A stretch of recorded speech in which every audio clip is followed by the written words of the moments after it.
சேர்ந்தவர்களுக்கு என்ன பைத்தியம் பிடித்து விட்டதா என்று நாம்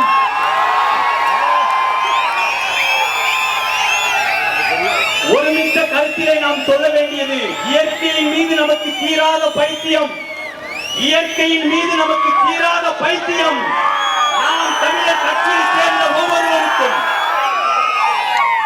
இயற்கையின் மீது தீராத பைத்தியம் என்பதை நாம் உணர்த்த வேண்டும். இந்த தருணத்திலும் கூட பாப்பிரெட்டிப்பட்டி சட்டமன்ற தொகுதியிலே பூதனஹள்ளி என்ற கிராமத்திலே மலைகளை வெட்டி எடுத்து கல் குவாரி அமைக்கின்ற தமிழக அரசின் செயலுக்கு ஊர் மக்கள் பல்வேறு தரப்பில எதிர்ப்புகளை பதிவு செய்கின்றனர். ஊர் மக்கள் கிராமமாக கிராம சபையிலே ஒன்று கூடி கருப்பு கொடி ஏந்தி அவர்கள் ஆர்ப்பாட்டம் செய்கின்றனர்.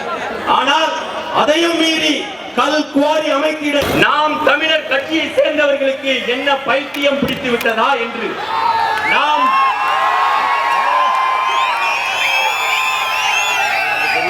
ஒருமித்த கருத்திலே நாம் சொல்ல வேண்டியது, இயற்கையின் மீது நமக்கு தீராத பைத்தியம், இயற்கையின் மீது நமக்கு தீராத பைத்தியம் நாம் தமிழர் கட்சியை சேர்ந்த ஒவ்வொருவருக்கும்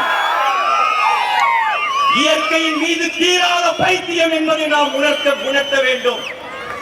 இந்த தருணத்திலும் கூட பாப்பிரெட்டிப்பட்டி சட்டமன்ற தொகுதியிலே பூதனஹள்ளி என்ற கிராமத்திலே மலைகளை வெட்டி எடுத்து கல் குவாரி அமைக்கின்ற தமிழக அரசின் செயலுக்கு ஊர் மக்கள் பல்வேறு தரப்பில எதிர்ப்புகளை பதிவு செய்கின்றனர். ஊர் மக்கள் கிராமமாக கிராம சபையிலே ஒன்று கூடி கருப்பு கொடி ஏந்தி அவர்கள் ஆர்ப்பாட்டம் செய்கின்றனர். ஆனால் அதையும் மீறி கல் குவாரி அமைக்கிற